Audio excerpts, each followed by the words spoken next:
The Olympic Peninsula can be just a spectacular place to fish. Even when you don't catch fish, right? You're out here in an old growth forest on a freestone river like nowhere else in the world. It is incredible.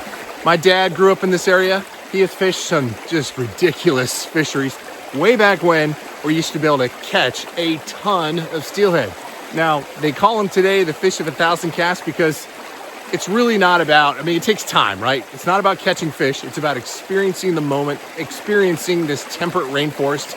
It is just really something you have to experience, right? Even if you don't catch a fish, just being out here, your troubles go away, anxieties are gone.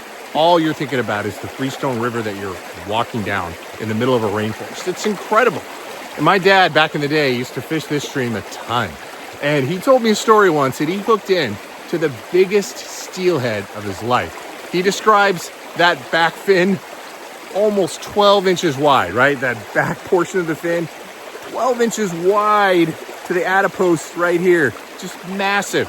And that is what is possible, right, when fishing the OP today. Now, a lot of times those size fish are very rare, but there is still a possibility of getting into the world's incredible wild steelhead that have been back to the ocean and back in the rivers and back and forth many, many years, and they get tremendous in size. So pretty incredible. I encourage you to get out there. And really, this video today is about just experiencing the sights and sounds of fly fishing or just fishing in general on the Olympic Peninsula. All right, sit back and enjoy the peaceful tranquility of this amazing rainforest and amazing freestone creek.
Look at that.